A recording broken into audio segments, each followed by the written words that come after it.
Влез во НАТО, но и трнлив пат до ЕУ. Многу нереализирани ветувања и надежи за европска иднина. 7 години по потпишувањето на Преспанскиот договор се сумираат резултатите. Што и донесе на земјава договорот од Преспа, кој ги помири Македонија и Грција и требаше да значи историски пресврт за европска иднина. Македонија го промени уставното име, па сошите регистарските таблици, имињата на министерствата и институциите, додека Грција се уште ги нема сменето ниту собраќајните знаци со новото име на државата.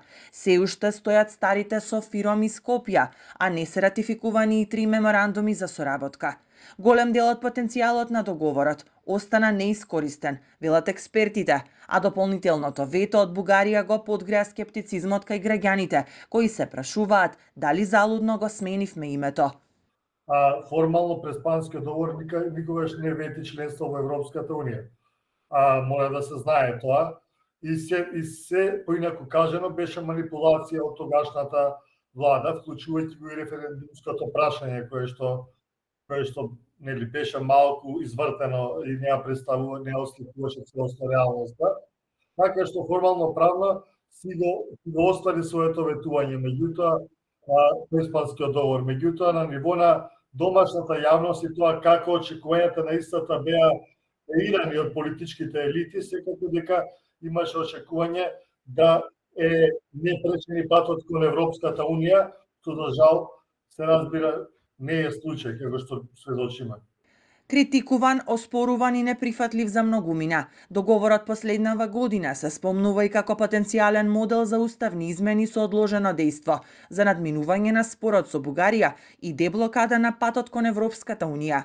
Го потпишавме во вистинско време, инаку ќе бевме под притисок да го прифатиме уставното име на соседната земја, рече во една прилика поранешниот премиер на Грција Алексис Ципрас, во чиј мандат се потпиша договорот.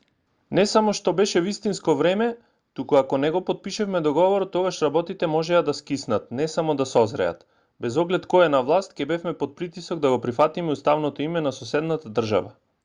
Денеска, 7 години подоцна, поранешниот премиер Зоран Заев до Ципрас во честитката изрази благодарност и среќа за постигнатото долгогодишно пријателство преку договорот. Во ова време на војни и хаос во светот, исклучително сум среќен што успеавме да го постигнеме договорот во Преспа, да изградиме долготрајно пријателство помеѓу нашите соседски земји. Исто така и да оставиме позитивен пример на Балканот, Европа и светот дека може да се постигне договор преку дипломатски канали дури и за најтешките прашања помеѓу земјите. Договорот од Преспа беше потпишан на 17 јуни 2018 година во малото село Нивици, Псарадес, на брегот на Преспанското езеро од грчка страна. Го потпишаа тогашните министри за надворешни работи Никола Димитров и Никос Кодзијас, а во присуство на тогашните премиери Зоран Заев и Алексис Ципрас, посредникот во преговорите Метјо Нимиц, поранешниот еврокомесар за проширување Јоханес Хан, поранешната висока представничка на ЕУ за надворешна политика и безбедност Федерика Могерини и други високи меѓународни представници, како и представници на двете земји.